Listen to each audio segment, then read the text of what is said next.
उत्पत्ति 1:26 पढ़ेंगे। इसमें लिखा है, फिर परमेश्वर ने कहा, हम मनुष्य को अपने स्वरूप के अनुसार अपनी समानता में बनाएं और वे समुद्र की मछलियों और आकाश के पक्षियों और घरेलू पशुओं और सारी पृथ्वी पर और सब रेंगने वाले जंतुओं पर जो पृथ्वी पर रेंगते हैं क्या करें?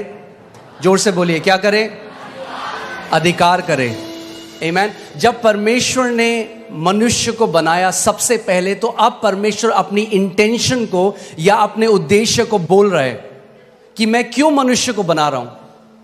वो कह रहा है, और यहां पे जो परमेश्वर है वो प्लूरल है। यहां पे हम देखते हैं वो त्रिएक परमेश्वर, पिता, पुत्र और पवित्र आत्मा। यहां पर वो कह रहे हैं कि हम मनुष्य को, आओ हम, लेट अस, इंग्लिश बाइबल कहती है अस, यानी एक नहीं, अस, हम। यहां बाइबल में मैं नहीं लिखा, क्या लिखा है? हम। परमेश्वर कह रहा है हम, यानी पिता, पुत्र, पवित्र आत्मा कह रहे हैं कि हम मनुष्य को क्या करेंगे? अपने स्वरूप में और अपनी समानता में बनाएंगे। सो यू विल सी, आप देखेंगे कि ये पहली जगह है जहां पे परमेश्वर अपना उद्देश्य बता रहा है मानव जाति के लिए। और जब आप इसको समझेंगे तो आप जानेंगे कि क्यों परमेश्वर ने आपको रचा है और आपका उद्देश्य इस पृथ्वी में क्या है। आमीन। वो कह रहा है, मैं उनको अपनी समानता में बनाऊंगा, अपने अनुसार, अपने स्वरूप में बनाऊंगा, और फिर वो क्या करेंगे? बोलिए, अधिकार रखेंगे। मगर ये अधिकार नॉर्मल अधिकार नहीं है। ये अधिकार इंग्लिश का वर्ड डोमिनियन है, जिसका मतलब है शासन अधिकार, या जिसको बोलते हैं प्रभुत्व। कि वो क्या करेंगे पृथ्वी पे? बोलिए, प्रभुता करेंगे, प्रभुता करेंगे। सो परमेश्वर का इंटेंशन मनुष्य को बनाने का ये था कि मनुष्य जो है वो प्रभुता करेगा। आमीन।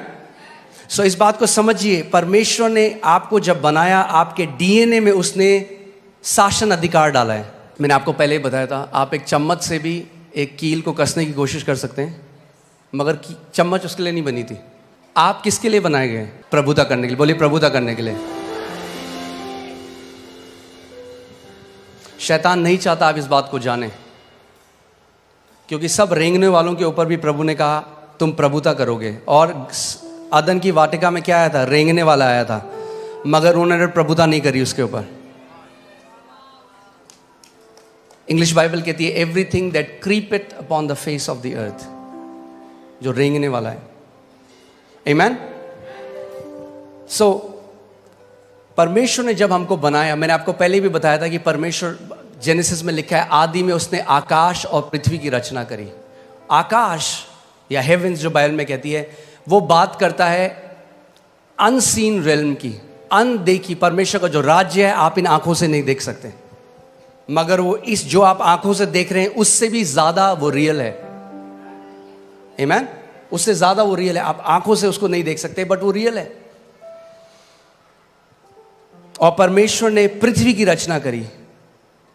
और परमेश्वर ने जब मनुष्य को बनाया तो क्या किया? सबसे पहले जब उसने मनुष्य को बनाया, बाकी सब चीज़ों को जो उसने बनाया अपने मुंह के वचन के द्वारा बनाया, मगर जब उसने मनुष्य को बनाया तो उसने उसको कैसे बनाया?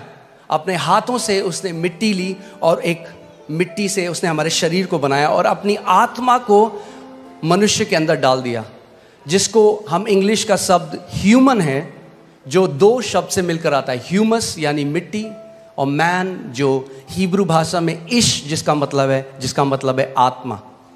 तो परमेश्वर ने यह किया कि परमेश्वर ने कहा कि जो मनुष्य मैं बना रहा हूं, जो मिट्टी के अंदर मैं अपनी आत्मा को डाल रहा हूं, उनको मैं अधिकार दे रहा हूं इस पृथ्वी के ऊपर। किसी आत्मा को अधिकार नहीं है पृथ्वी के ऊपर। आप समझ रहे हैं मेरी बात? किसी भी आत्मा को, और परमेश्वर भी स्वयं आत्मा है। सो जब परमेश्वर ने पृथ्वी मनुष्यों को दी तो वो उस चीज से बाहर आ गया। उसने कहा तुम अधिकार रखो। उसने नहीं कहा हम अधिकार रखेंगे, उसने कहा तुम अधिकार रखो। आज लोग बोलते हैं अजी परमेश्वर तो सब चीज जी उसकी मर्जी के बिना तो पत्ता भी नहीं हिलता, सब चीज तो परमेश्वर कंट्रोल कर रहा है। मैं आपसे एक सवाल करता हूं, क्या परमेश्वर आपको कंट्रोल कर रहा है? आप कंट्रोल हुए आज तक परमेश्वर से? और अगर हम परमेश्वर के कंट्रोल में नहीं है तो कैसे हम कह रहे हैं बाकी सब कुछ वो कंट्रोल कर रहा है? जैसे वो आपको कंट्रोल नहीं कर रहा वैसे वो किसी को भी कंट्रोल नहीं कर रहा। अगर परमेश्वर कंट्रोल करना चाहता तो मनुष्य को शासन अधिकार देता ही नहीं। उसने शासन अधिकार इसीलिए दिया, उसने बोला तुम कंट्रोल करो पृथ्वी को, मैं तुम्हें अधिकार दे रहा हूं। आमीन। कहेंगे ये जानना क्यों जरूरी है? ये जानना बहुत जरूरी है। अगर ये आप नहीं जानेंगे, यद्यपि आप पुत्र हैं, एक दास की तरह जीवन को जिएंगे। जो मसीह यीशु ने हमारे लिए मिराज छोड़ी है, जो इतनी महान है, इतनी ग्रेट है, आप कभी उस तक पहुंच नहीं पाएंगे। आमीन। इसीलिए हमें जानना है कि क्यों परमेश्वर ने हमें बनाया, हमारी सृष्टि करी और कैसे हम उस अधिकार में चल सकते हैं। आमीन। परमेश्वर ने आदम को बनाया, मगर सबसे पहले हमें देखना है कि आदम को परमेश्वर ने क्या बनाया था। लूका 3:38 जब आप पढ़ेंगे उसमें लिखा है इससे ये आया, इससे ये आया, इसने इसको पुत्र को जना, इसने इसको जना, और वह एनोश का, और वह शेत का, यानी एनोश शेत का, और वह आदम का, यानी शेत आदम का, और वह पढ़िए परमेश्वर का पुत्र था। तो आदम कौन था? आदम कौन था? परमेश्वर का पुत्र। परमेश्वर ने सबसे पहले मनुष्य को जब बनाया तो नौकर नहीं बनाया, पुत्र बनाया। और जब पुत्र बनाया तो पुत्र को अधिकार दिया शासन करने का, प्रभुता करने का, डोमिनियन करने का। आमीन। पहला आदम क्या था? पुत्र था। मैं चाहता हूं भजन संहिता 8 में चले जाएं। भजन संहिता 8, उसकी मैं 4 अध्याय से पढ़ूंगा, आप इसको ध्यान से सुनिएगा।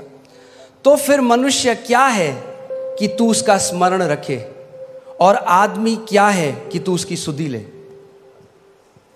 क्योंकि तूने उसको परमेश्वर से थोड़ा ही कम बनाया है। किसने बनाया मनुष्य को परमेश्वर से थोड़ा ही कम? परमेश्वर ने। लोग कहते हैं अच्छा तुम क्या समझ रहे हो अपने आप को? परमेश्वर के पुत्र जो उसने हमें बनाया है। अब कोई अगर आपको बोले अच्छा ये उनकी तरह बात कर रहा है, आपके पापा की तरह, कहना हाँ जी वो मेरे पापा हैं।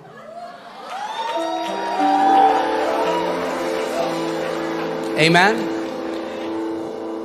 मैं इसको दोबारा पढ़ता हूं, ध्यान से सुनिए। तो फिर मनुष्य क्या है कि तू उसका स्मरण रखे, और आदमी क्या है कि तू उसकी सुधि ले, क्योंकि तूने उसको परमेश्वर से थोड़ा ही कम बनाया है। थोड़ा ही कम बनाया है। आमीन। हालेलुया। और महिमा और प्रताप का मुकुट उसके सिर पर रखा है। क्या किया परमेश्वर ने? महिमा और प्रताप का मुकुट मनुष्य के सर पे रखा है। ये था जो परमेश्वर ने हमें बनाया था। मगर देखिए हम कहां से कहां गिर गए। आमीन। कई लोग कहते हैं हम बंदर से आए हैं। अब उनका मुझे नहीं पता, हम तो परमेश्वर से आए हैं।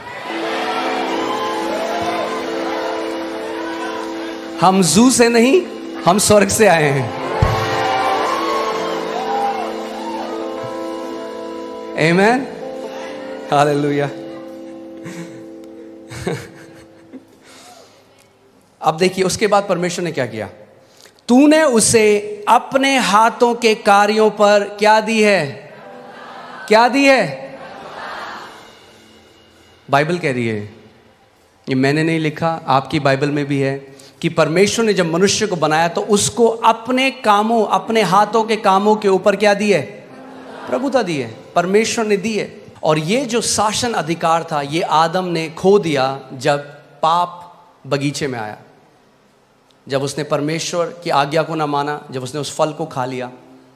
और आदम के अंदर से जो वो डीएनए था रूल एंड रेन करने का, वो जो डीएनए था प्रभुता करने का, वो खत्म हो गया और वो एक दास की तरह जीने लग गया।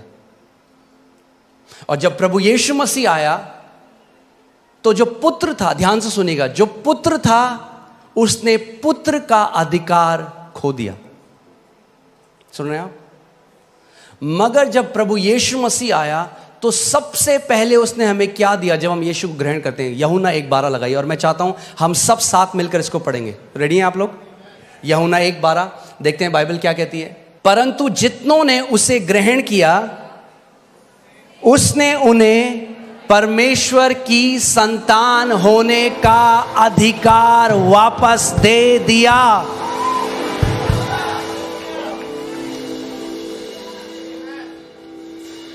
क्या दिया उसने आपको? अगर आपने यीशु को ग्रहण किया तो उसने आपको क्या किया? पुत्र का अधिकार दिया, यानी पुत्रों के लिए अधिकार है यीशु मसीह के नाम में। अगर आप पुत्र हैं तो आपके लिए अधिकार है, और अगर आपके लिए अधिकार है तो परमेश्वर चाहता है कि आप एक अधिकारी की तरह इस दुनिया में जिए। देखो, मैंने तुम्हें सांपों को और बिच्छुओं को रौंदने का, हालेलुया, परमेश्वर ने पूरे चर्च को, अपनी देह को, जो परमेश्वर की संतान है, उनको सांपों और बिच्छुओं को रौंदने का अधिकार दे दिया। मगर अगर आपने उस अधिकार को लिया नहीं तो जिंदगी भर दुष्ट आत्मा आपको फुटबॉल बना के रखेंगे। तो वेट मत करिए डोमिनियन में बढ़ने का कि जब तक आपको कोई ऐसी न्यूज़ ना आ जाए कि भाई कोई बहुत भयंकर बीमारी हो गई है। अगर हम जुखाम में प्रभुता नहीं कर पाए, छोटे से सरदर्द में प्रभुता नहीं कर पाए, तो बड़े में भी नहीं कर पाएंगे। छोटे से शुरू करना शुरू करिए। छोटा सा पेट में दर्द होता है, जब भी कोई बीमारी आती है ना, उससे पहले बोलते हैं प्रिलिमिनरी, क्या बोलते हैं, ऐसे कुछ बोलते हैं, सिम्टम या लक्षण आते हैं। पहले आपको पता लग जाता है बुखार आने वाला है, आपके मुझे थोड़ा हरारत हो रही है। वो हरारत है टाइम अधिकार लेने का। वेट मत करो जब 104 हो जाए बुखार होता, बोलो ओ प्रभु तेरे कोड़े खाने से।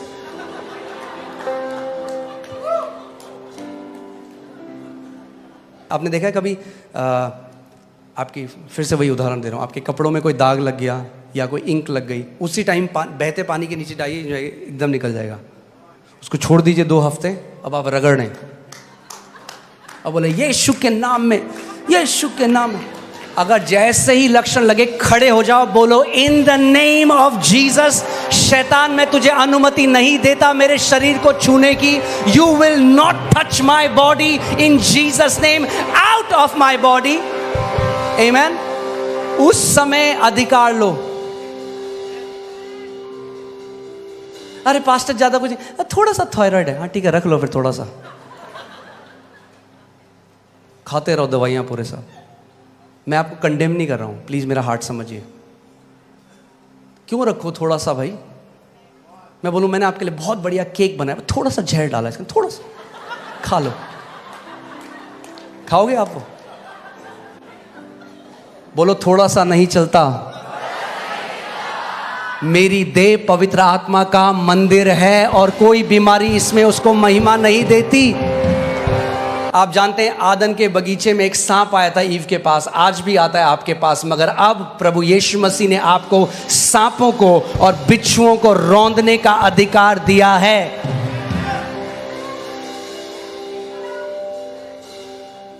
बोलो मेरे पास अधिकार है सांपों और बिच्छुओं को रौंदने का।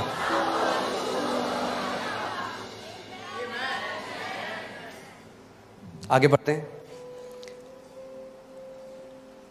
और शत्रु की सारी सामर्थ पर अधिकार दिया है। शत्रु की सारी सामर्थ पर अधिकार दिया है। फिर से बोलता हूं, शत्रु की सारी सामर्थ पर अधिकार दिया है। शत्रु की सारी सामर्थ पर अधिकार दिया है। शत्रु की सारी सामर्थ पर अधिकार दिया है। दूंगा नहीं, दिया है।